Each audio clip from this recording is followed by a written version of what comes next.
Ibrahim beni arayacak, siz de tekrar arayın.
Ses.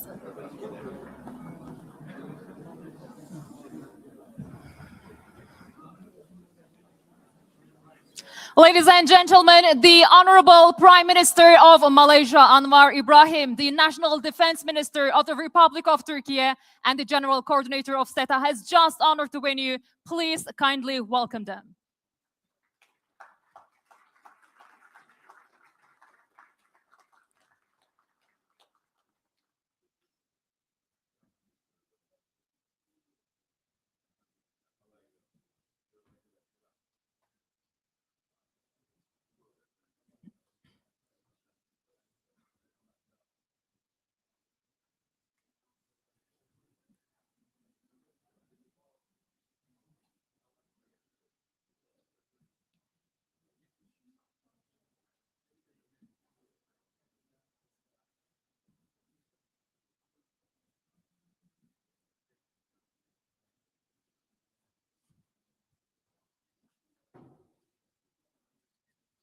Çok teşekkür ediyoruz.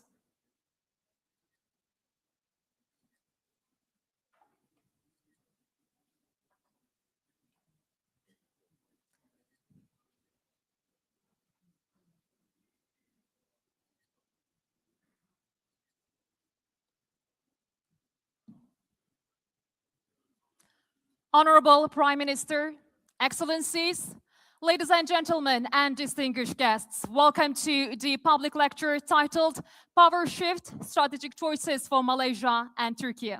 We are deeply honored to welcome you all here in Ankara today for this high-level discussion jointly organized by SETA and the government of Malaysia. Today's lecture brings together policymakers, academics, diplomats, and the distinguished guests, reflect on the evolving partnership between Malaysia and Turkey, as well as the broader strategic dynamics shaping our region and the international system. This event also takes place in a very significant year for SETA, as we mark the 20th anniversary of the Foundation's establishment.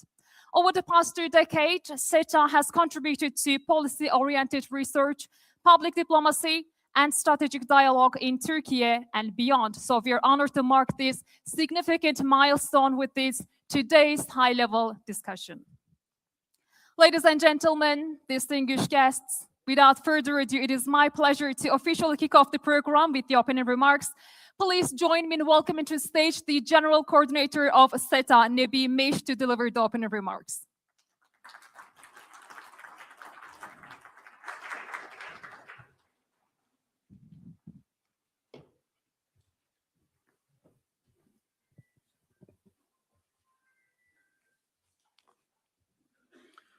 Honourable Prime Minister Dato Seri Anwar Ibrahim, distinguished guests, it's my great pleasure to welcome you to today's event, Power Shift, Strategic Choices for Malaysia and Türkiye, organized by the SETA Foundation. I would like to begin by expressing my sincere gratitude to Honourable Prime Minister for accepting our invitation and for honoring us with his presence here today. Since establishment of diplomatic relations in 1964, Turkey and Malaysia relations have steadily deepened within a strategic framework. Over the past 61 years, our two countries have developed a shared strategic vision, grounded in mutual trust and brotherhood. In recent years, relations between Ankara and Kuala Lumpur have gained renewed momentum. At a time when global uncertainty and fragility are increasing, this partnership offers a hopeful and exemplary model to the international community. During his visit to Malaysia in February last year, President Erdogan emphasized both the scope and future vision of our bilateral relations, while also driving attention to the profound transformation underway in the global system. He underlined that the world is drifting toward a new struggle for power sharing, accompanied by deep political, social, and economic ruptures on global scale. Today, as international norms are eroding, international law is increasingly disregarded, and destructive competition is felt across regions. We once again see how accurate this assessment was. It is becoming ever clear that the normative structure of international relations is being reduced to mere rhetoric. Those who remain silent in the face of Israel destabilizing attacks across the Middle East, and who continue to support the Netanyahu government despite these actions, are fueling a fire that threatens all humanity at the cost of contradicting their own professed values. In an era where humanitarian, moral, and legal principles are trampled upon, the fundamental question is clear: the stand with the just and against the oppressor. On this occasion, I would like to express my deep appreciation to Honourable Prime Minister and to the people of Malaysia for their principled and resolute stand against the aggression of occupying state of Israel, particularly the genocide in Gaza, which has plunged our region into the catastrophe. The fractures in the global order, along with growing economic and political uncertainties and emerging security risk, point to one undeniable reality. New approaches, new partnerships, and above all, new perspectives are inevitable. In a rapidly transforming world, only those who adopt a strong, principled, and autonomous stance will be able not only to survive, but also to shape their own future. In this context, as fragilities within the global system deepen and traditional alliance gradually lose their effectiveness, Turkey launched the Asia initiative in 2019. This initiative reflects Turkey's determination to strengthen its engagement with Asia and to fully realize the region's vast cooperation potential. With Turkey's growing strategic autonomy and its strengthening position in the international system, relations with Asia constitute a critical dimension that will shape global dynamics in the decades ahead. Within this framework, the deepening relationship with Malaysia, one of Asia's leading powers, opens new horizons for the peoples of both countries. Bilateral trade has already exceeded $5 billion, with a shared objective of reaching $10 billion in the near future. This expanding economic partnership also reflects the growing ambition of Ankara and Kuala Lumpur to play a more influential role in the global system. The visionary framework introduced by Honourable Prime Minister Anwar Ibrahim under the concept of Malaysia Medeni will contribute not only to Malaysia's rising profile in the international arena, but also the broader Muslim world and global community. In line with this vision, we attach great importance to further strengthening our ties and deepening cooperation with Malaysian think tanks and academic institutions. Before concluding, I would like to extend my sincere thanks to my colleagues at SETA Foundation for their dedication and efforts in making this event possible. I would also like to express my deepest appreciation to Ambassador of Malaysia to Ankara, Mr. Sezali bin Mustafa Kemal, and his esteemed team with whom we have worked closely throughout this process.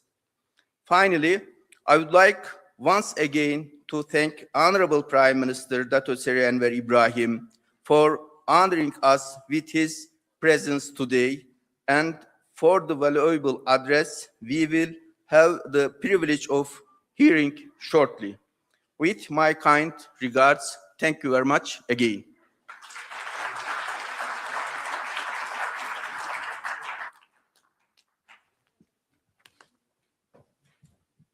Dr. Nebi Mish, the General Coordinator of SETA, thank you so much for these insightful remarks. Ladies and gentlemen, once again, it is my great honor and privilege to invite to stage our keynote speaker. Please join me in welcoming the Honourable Prime Minister of Malaysia, Anwar Ibrahim, to deliver the opening remarks, the keynote address. Okay. Thank you so much.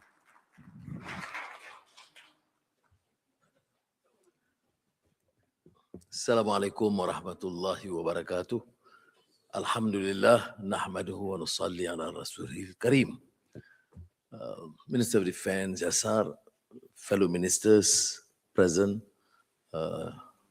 friends from the SETA Foundation, thank you very much. It's a great honor and pleasure to be back here in Turkey and more so to SETA.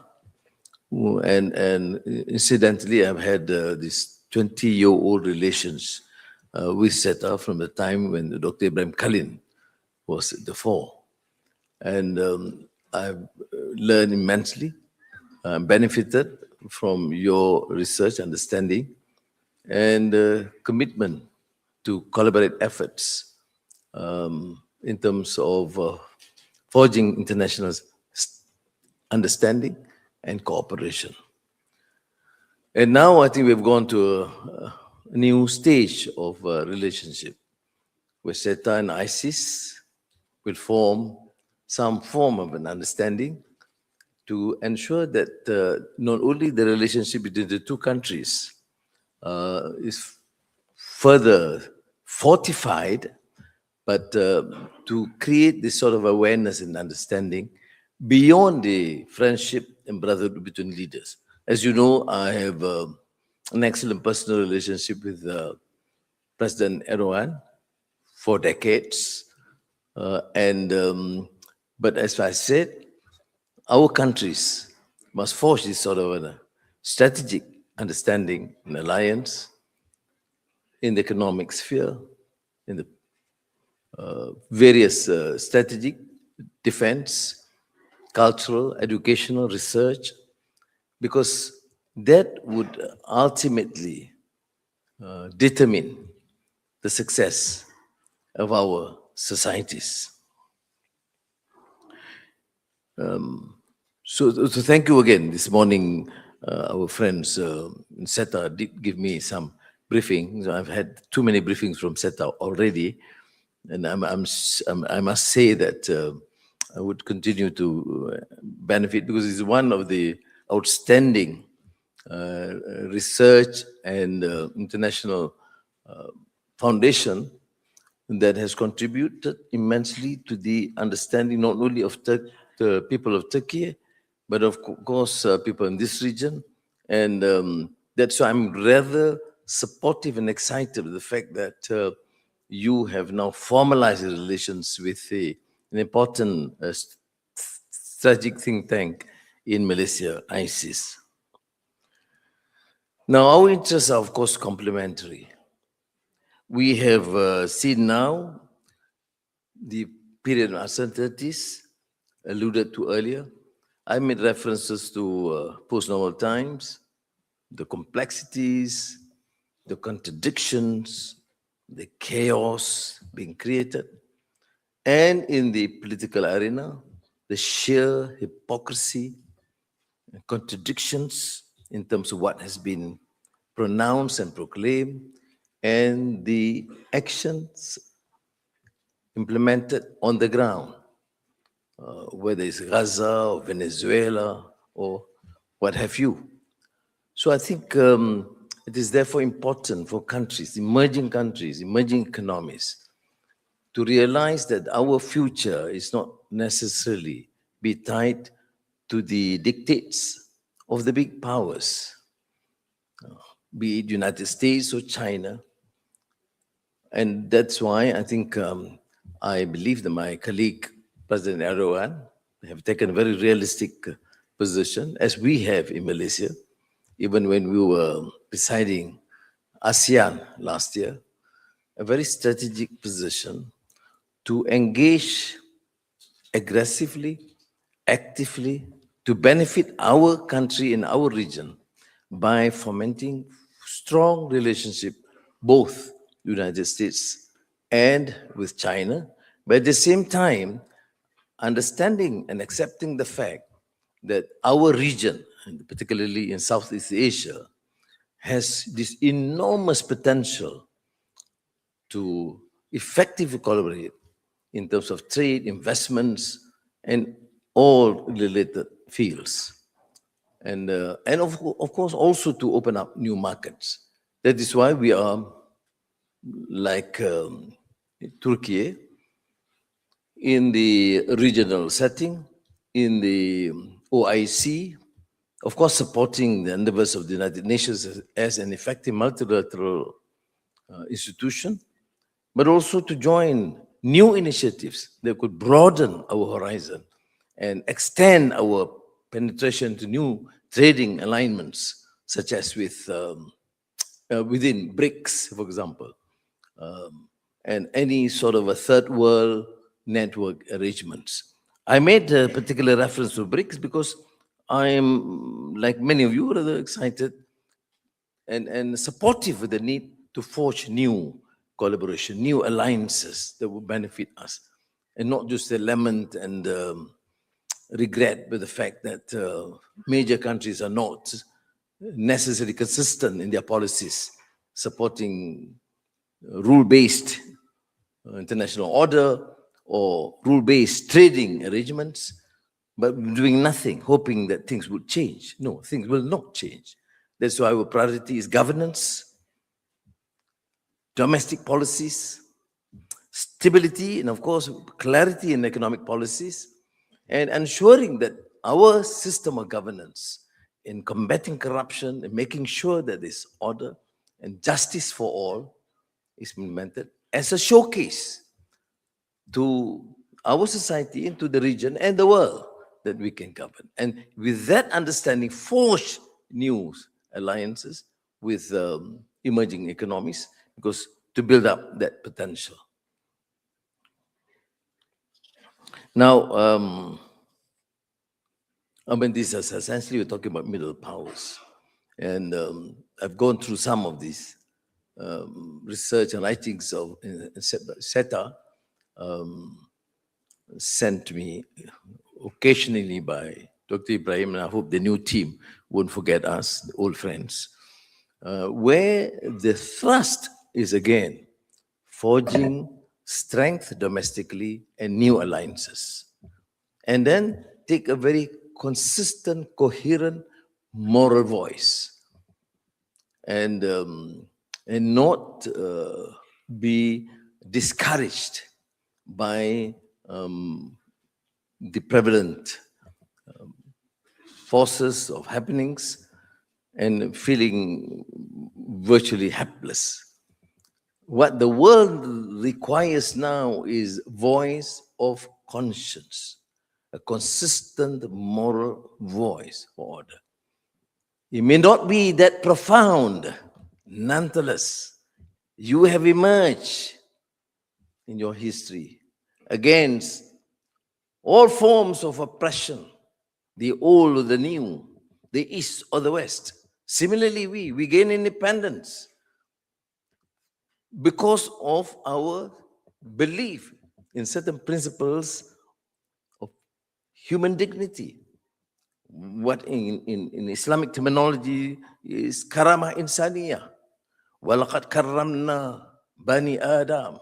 That Allah exalted the children of Adam because of the human dignity, because of the moral conscience, because of sense of justice and humanity, which transcend all communities, races, or religious denominations. And I think that should be the consistent, coherent moral voice which we have to pursue with such a strength. Now, I recall this 13th century Turkish poet, Yunus Emre, which is more familiar to the Turks than to our region. But as you know, I, in my crazy ways, always trying to promote these ideas, great sages, and to popularize, including the great Turkish poet Yunus Emre in the 13th century. War is cut short by a word, and a word heals the wounds.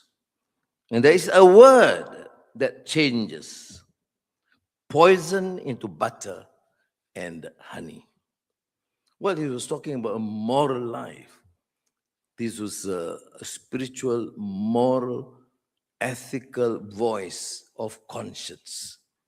It's not about politics, but his insight applies more broadly. It reminds us that judgment matters as much as force. And that language, used with discipline and restraint, can still under the course of events. Now, Malaysia and Turkey is aligned on many questions of consequence. It's interesting, we're world apart in terms of geographical distance, but Malaysians follow the development in Turkey. In this age where you have so much hypocrisy and lack of courage and lack of conscience, you have emerged as a voice of reason, having the courage to state facts as they are, and to condemn without reservations the sheer atrocities and genocide inflicted upon the people of Gaza by the Israeli regime. And but at the same time, having this brilliance and diplomatic skills to continue to engage, because ultimately what the world needs is not only a moral voice of conscience, but also the wisdom to navigate in this uncertain and complex world. Now, we are, of course, relatively smaller country, and went through an initial political turmoil, not so much an upheaval. I was joking with my colleagues from SETA that sometimes we tend to say, well, Alhamdulillah, we're very far from this region. We don't have too many problems and issues. And you know, we had slight skirmishes between Cambodia and Thailand, which I and my colleagues, Minister of Foreign Affairs is here, spent so much time and effort to try and resolve. And Alhamdulillah, to a large extent, resolved. But 5, 6 people killed, and it created such an uproar. So the concern, not only by people of both countries, but people, neighboring countries and ASEAN, everybody saying, come on, Anwar, do something. You know, we have to stop this. And I said, well, Alhamdulillah, it's a very positive sign that a few people killed and a few thousand misplaced or displaced. And it became such a concern. In some countries, you have thousands killed, hundreds and thousands homeless, and it doesn't prick the conscience of the people. So what went wrong? Why is it with this sophistication of the new technology and AI and such phenomenal progress you see and witness in countries, you find this sheer deficit in moral and ethical values? So I'm here to represent a country, but I'm proud to say that we are struggling very hard with this Madani framework, because yes, we need new technology. We have to grasp the new technology. We are fortunately leading in the semiconductor data centers and AI in our region. But we are mindful of the fact, like Turkey, we are really grounded in our history, culture, and identity. And we also realize that a country cannot merely succeed by culture and identity.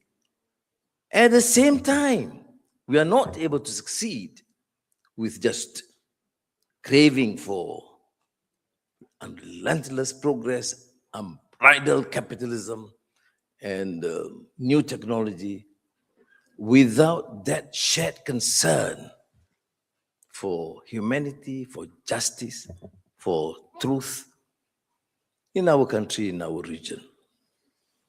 Having said that, we are not, of course, free from all problems and issues. As I've said, we are also at the center, very close in Southeast Asia and Asia, this growing tension between the United States and China. Our seas are surrounded by what is called the South China Sea.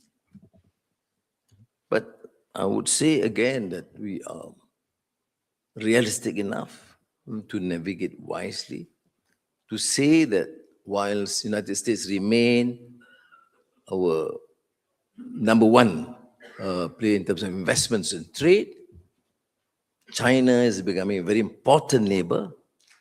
We must continue to engage, maintain excellent relations with our emerging neighbor economically and militarily.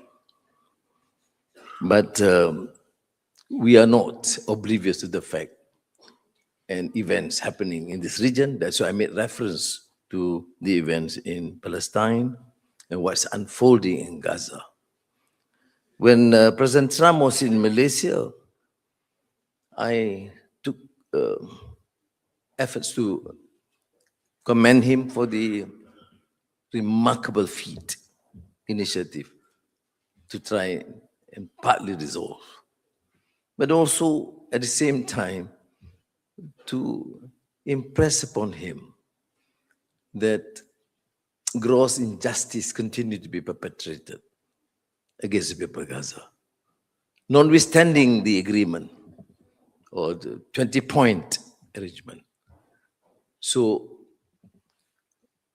this is a case in point where the international system and order has failed, where political leaders have shown so much contradiction and hypocrisy, where democracy and human rights have rendered useless to many and being questioned by many in our societies.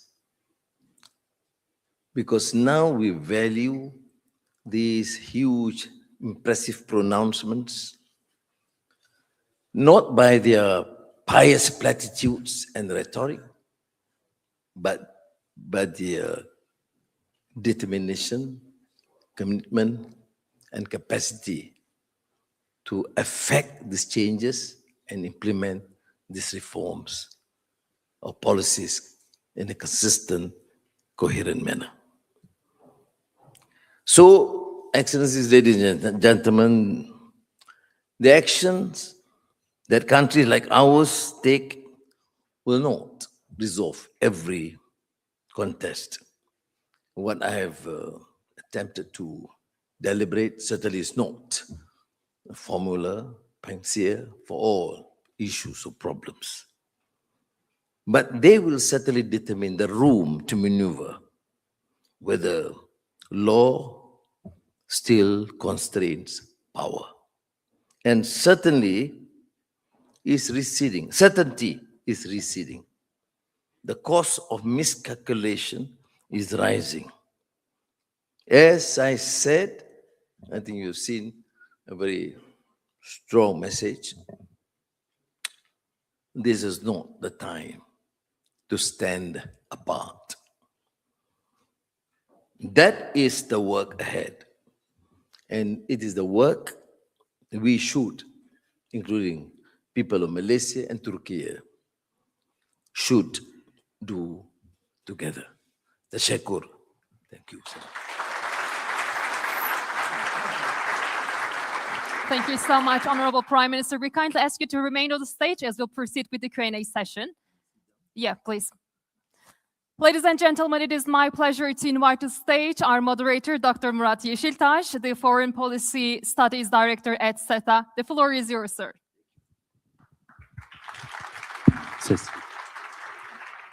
Ladies and gentlemen, the Honourable Prime Minister, thank you very much for your speech. It was a very fruitful speech. Thank you for this. And I would like to start with the question by taking or collecting the question from the audience with your permission. So, ladies and gentlemen, I would like to give the floor to you to take your question. And if you have a question, please raise your hand. Okay, so please.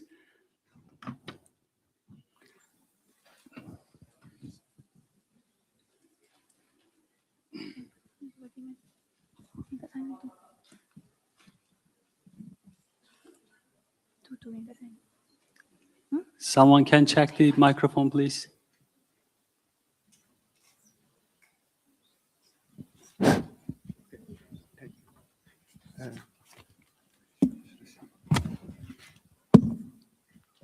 Selamat datang, dear President. Saya Ferhat Durmaz. Saya belajar di Politics di University Islam Antarabangsa Malaysia.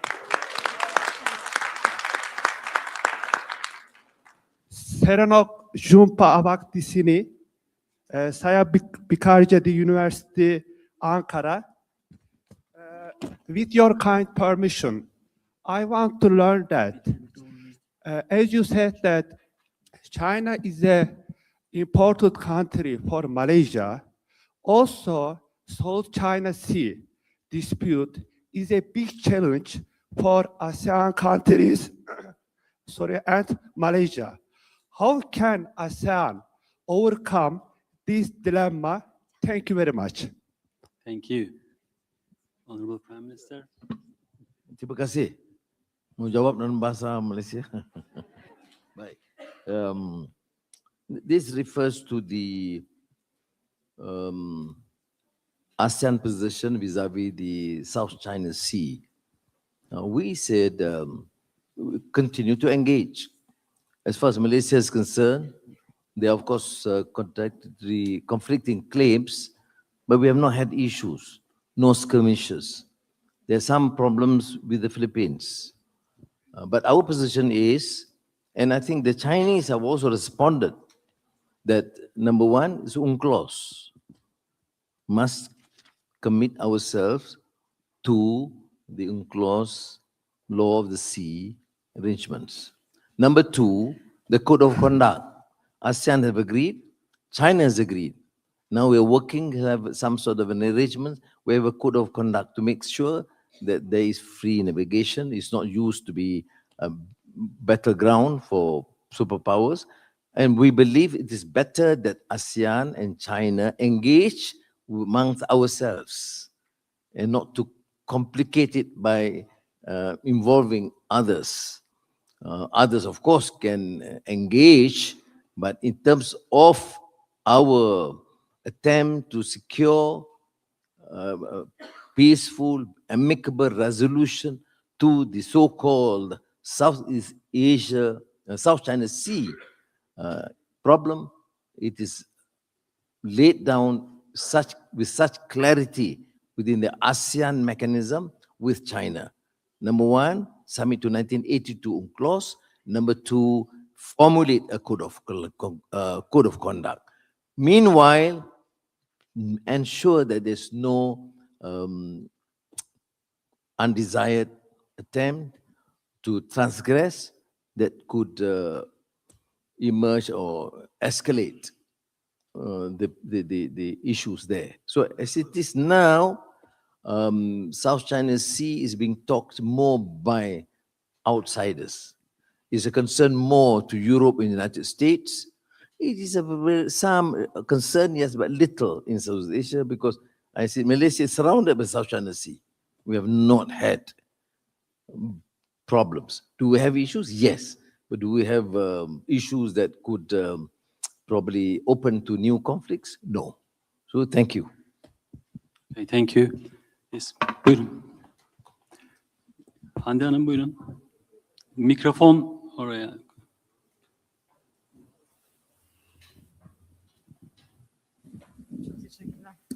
So I'm so sorry. This is Hande Fırat. I'm a journalist, Mr. Prime Minister. So this is about Trumpism, of course. Many countries in Asia and the global south are concerned about increasing unutilitarianism and unpredictability in global politics, so often described as Trumpism. Do you see this trend as a risk to global stability? And does it push countries like Malaysia to seek stronger regional and cross-regional partnership, including Turkey? Thank you very much. Thank you. It's about Trumpism, how the Trumpism as a political understanding is risking the world politics, and how Malaysia is standing against this sort of I idea. thought you were saying, but Trumpism. Trumpism. This is Trump. Well, we came up with a very strong position vis-à-vis Venezuela. We reaffirmed the position that it must be in accordance to international rules and law, and no unilateral action by any country, big or small. So it is a consistent, coherent voice. And we did urge the United States to send back Maduro and let the people of Venezuela decide. Because I think in these days of an age, if you have this sort of unilateral action, it will cause a lot of concern and instability. But notwithstanding my position, I mean, we'll continue to engage. I mean, we have, and I think for a country like Malaysia, as a democracy, and we realize that engaging with countries is important. Therefore, if you ask me, no qualms, no apologies. We state our position based on facts and law and consistent policy in the interest of our people, the Malaysians. But at the same time, we will continue to engage with the United States and treat them with, respect and not only engage, but take an informed position to make sure that our voice is heard and effective. So there is a difference between our position with some, for example, who will sever all sort of relations. Of course, there are certain small extremist voice even within Malaysia. Because of this, we have to sever relations. I mean, it sounds nice, but it is not in terms of a proper, reasonable policy, because a policy, a diplomatic engagement is a must. I mean, countries, we agree, we disagree. We have groups, for example, we welcome the initiative, Saudi initiative in terms of engaging with both sides in Yemen. Yeah. We welcome the efforts by Türkiye in many of the regional issues and conflicts. So that is a position that we take. Not necessarily we agree with one party or the other. Sometimes we have strong views, but engagement is important. So that is why, whilst expressing our displeasure and disagreement with some of the pronounced policy by President Trump, we still believe that the way forward is to continue to engage and present our case with strength and courage. Thank you. Next question. I'll take one from left side. Yes, please. Thank you. Assalamualaikum. Selamat datang. Saya pelajar ke UAE. My question is, yesterday the president of Azerbaijan, Ilham Aliyev, said, "We will not interfere or help in any country's external issues, not even Gaza, because they are Arab." My question is, if any war, whether short or long term, were to erupt in 2026 or beyond, would you like to act as an ally of Turkey, or would you like to stand as similar to Ilham Aliyev? Thank you. Well, we are not necessarily taking a position, ally or not. Maybe a consistent position. We are supportive of the struggle of the Palestinian people because of the principles. Why is it now that we tolerate colonialism? We have fought in countries throughout the world have struggled against colonial rule, whether it's British or American or French or Libyan, it does not matter. Why is it that when it comes to Israeli colonialism, we make an exception? The same. I mean, our country has been colonized. Malaysia was colonized, you see. So was Indonesia, Algeria, so many countries. You fought. And your great heroes fought and struggled against any attempt for foreign domination. No, Venezuela is not an Arab country, no a Muslim country, no an Asian country, certainly not a Malay country. But we take a position. That's what rule of law, order, and justice is all about. How is it that because if there is oppression among the Malays, I fight. If there's oppression among the Chinese, I ignore. I mean, that's certainly not, I should say what, not too civilized really, because we have to remain consistent. There may be limitations, I mean, Malaysia is a small, I mean, relatively smaller country, smaller military strength and forth. So we are not able to say we send forces. No, we can't. But we say we will join forces if it is under unilateral, under multilateral United Nations arrangement, number one. Number two, we still have a voice. I mean, we are a people of dignity. We believe in freedom and honor. And that means a very humanitarian sort of consideration. How is it this in age and I fail to understand them. In Germany, I remember then at that time Chancellor Olaf Scholz. I mean, it was a similar remark. I said, it's consistent. Not, I'm not against them, but I said, what is happening?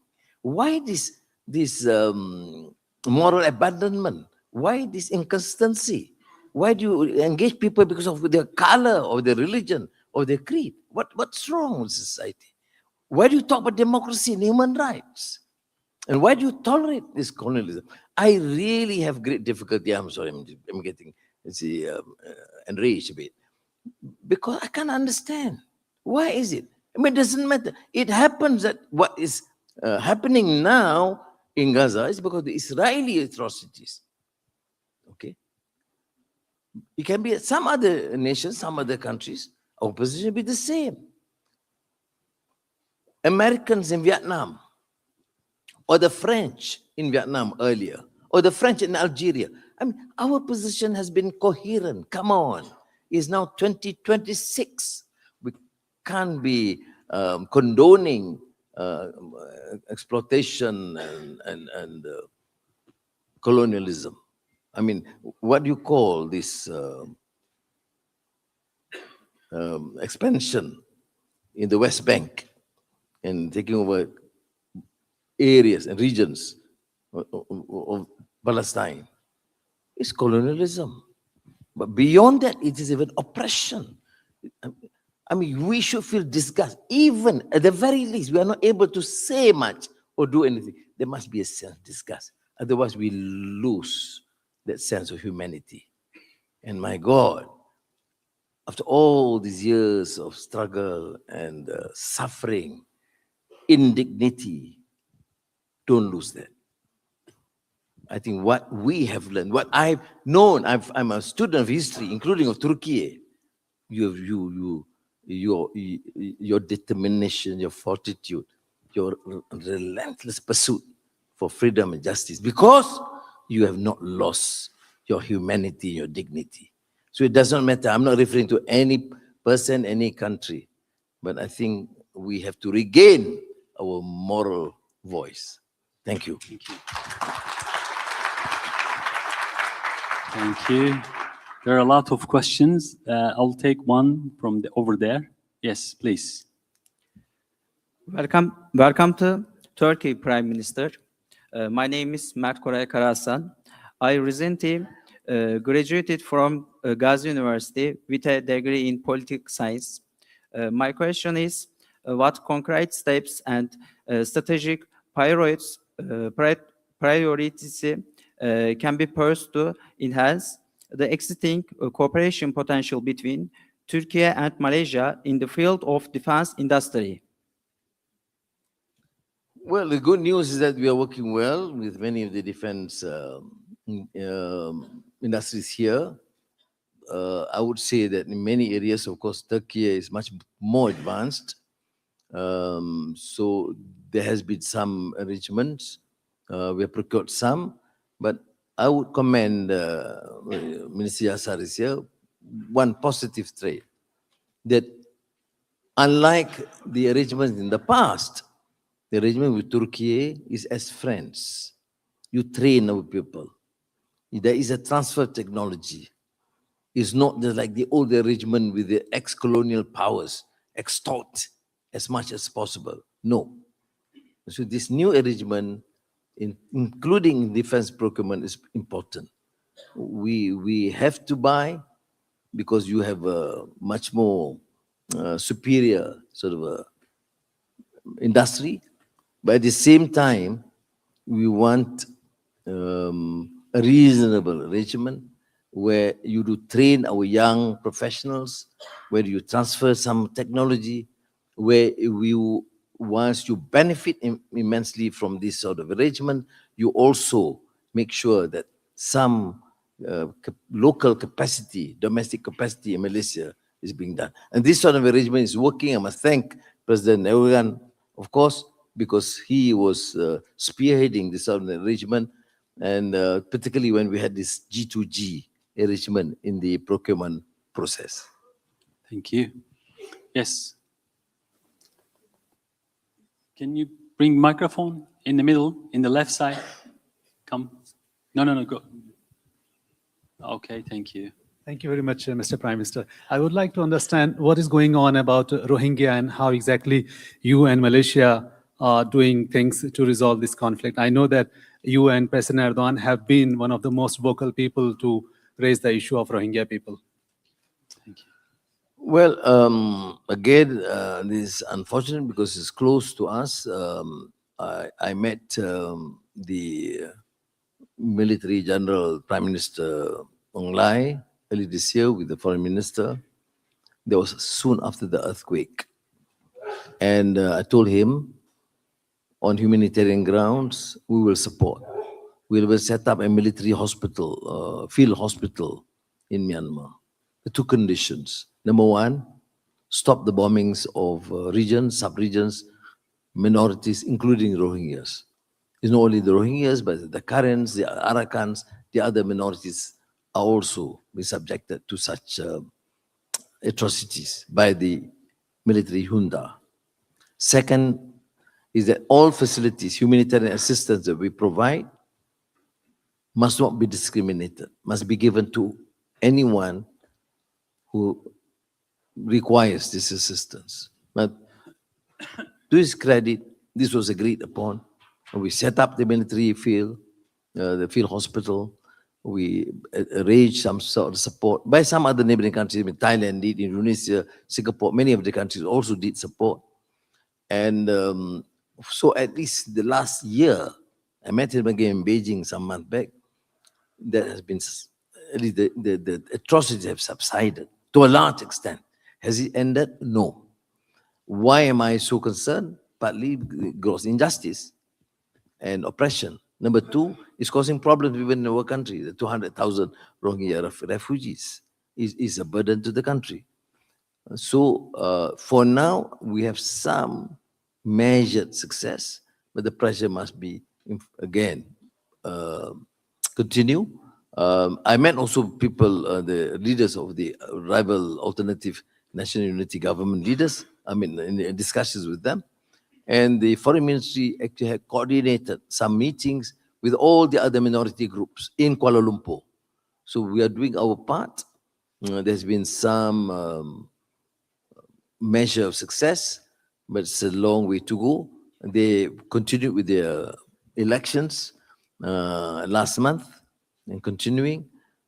We have said that we will continue to engage, although ASEAN as a whole do not recognize the elections, but we will continue to engage. Thank you. Yes.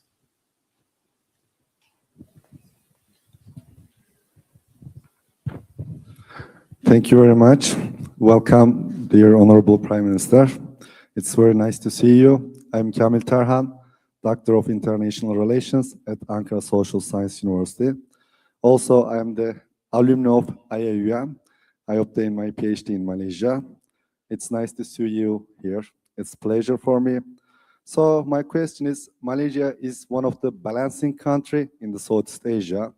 At the same time, Turkey is a both NATO member and the country strong ties with the global South, specifically Western organization. So in this new era power shift, is it possible for Turkey and Malaysia to develop common strategic stance through the regional organization? Thank you. Thank you. Well, it's a bit too ambitious, but realistically, I would say this, that yes, we are working together very well. I mean, the relations between Turkey and Malaysia has been excellent. It's a comprehensive, strategic at a higher level. the highest level possible. We're one of the few countries that we have excellent sort of relations in all fields. And we are very comfortable with arrangements with Turkey, and that would be a fair beginning. But to suggest to go beyond that, of course, Malaysia has limitations. I'm mindful of the fact that we are, relatively an emerging economy.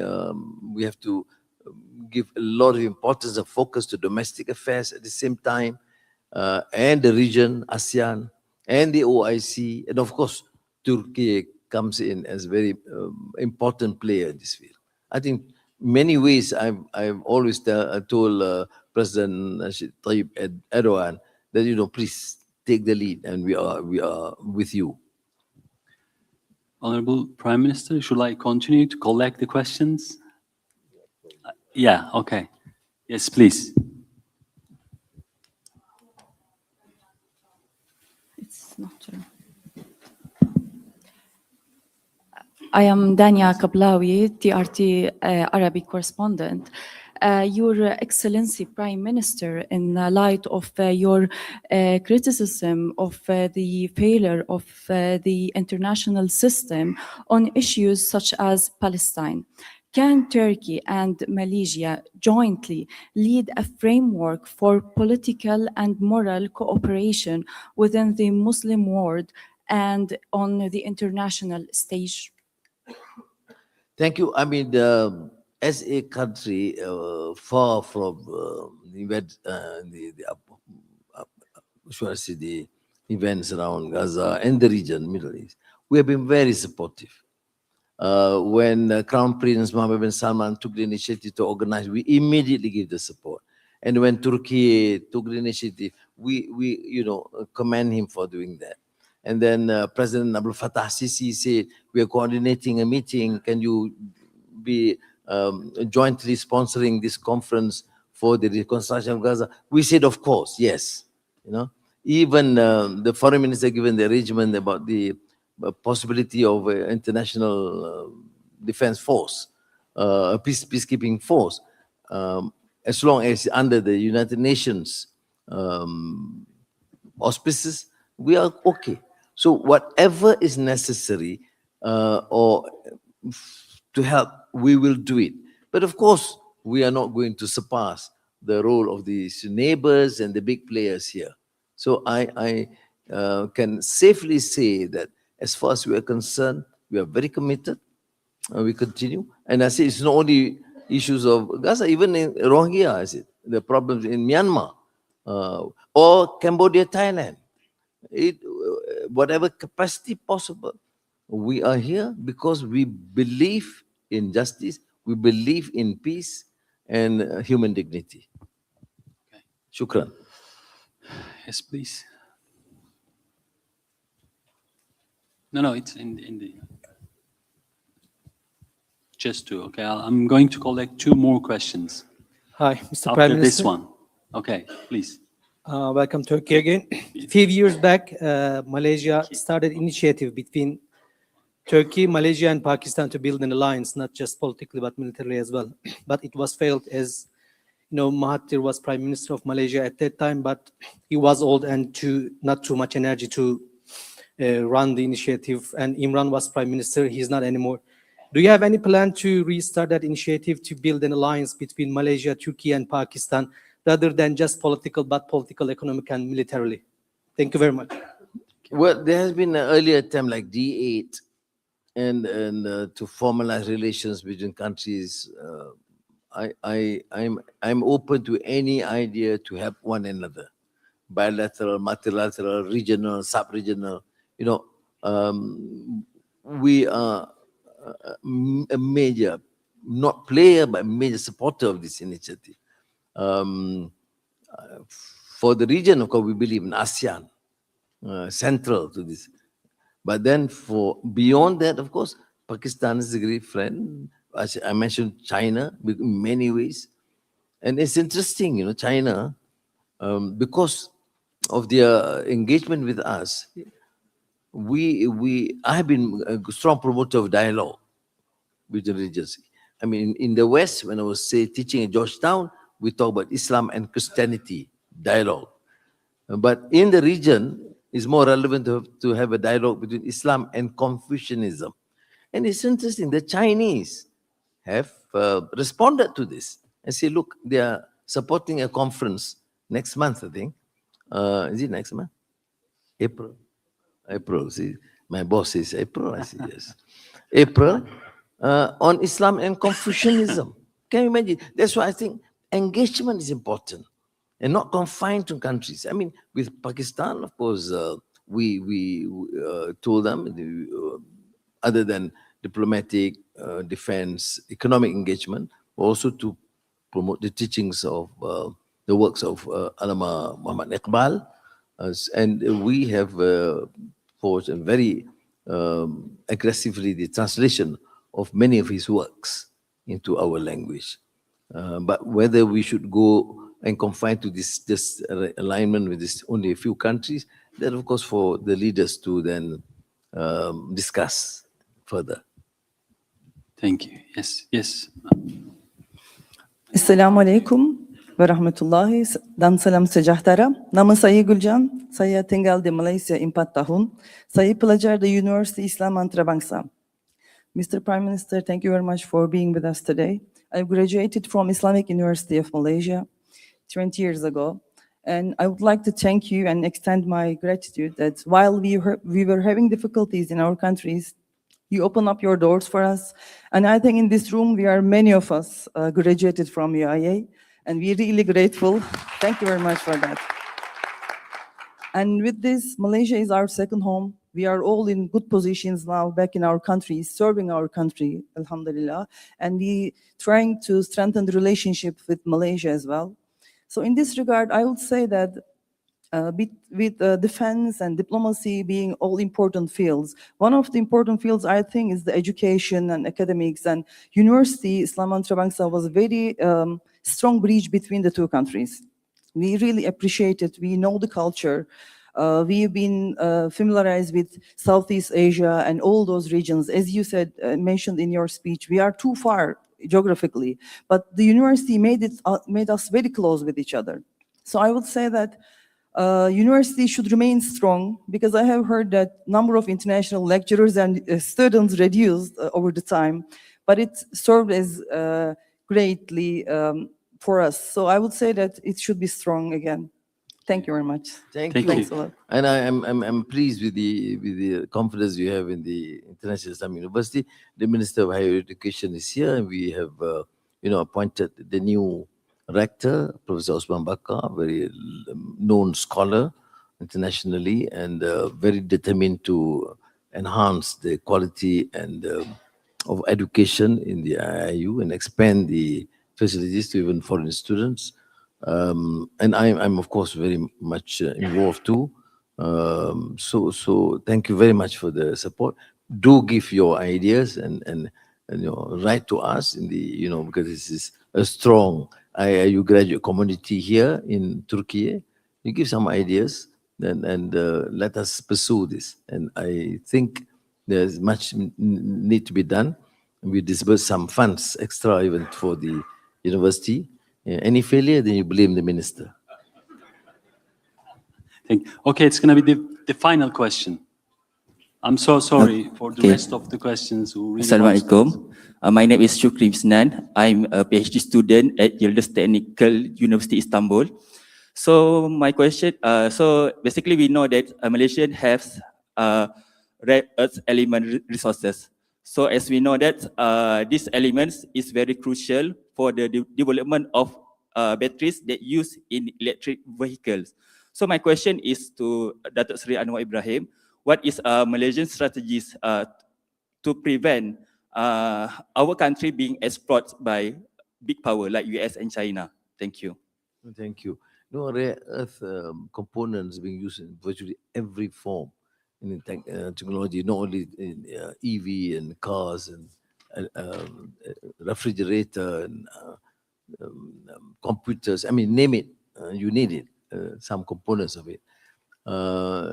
We take a policy, for example, now not to allow for export of raw rare earth, and to allow only for investments in processing. There was some confusion earlier when we had this arrangement with the United States to say we disallow others to participate. It's not true. The biggest investor for now is the Australians, and this year the Koreans have come in. The Chinese have been there. The United States are very interested. But as long as you play by the rules, the issue of processing in Malaysia, transfer technology in the country, research and training for our people, then we would allow. So it is important, therefore, for us in our disciplines, in universities even, to focus on these new disciplines. That's why universities, in terms of rare earth, AI, new technology, have been given a lot of new attention. Faculty, AI faculty. And then they relate to an earlier question. That's why also we have now, with the Ministry of Higher Education, a very strong collaboration with Türkiye, with universities here, with research centers here, to work together in all fields, including rare earth. Okay, thank you. You don't look too happy about this, why? No, we'll settle protect. But for now, we have banned the export of raw rare earth. You see, we will only proceed if the processing plant takes place. But we are not necessarily confining to any particular country. All right? It seems he's okay now. Okay, thank you. Honorable Prime Minister, I would like to really extend my gratitude to you again. Thank you so much. It was a really great conversation, and we learned a lot, and we deepened our understanding concerning different issues, international politics, Türkiye, Malaysia, bilateral relations, and your perspective about the regional politics. Thank you again for your speech, keynote speech, and for answering all the questions. Thank you again.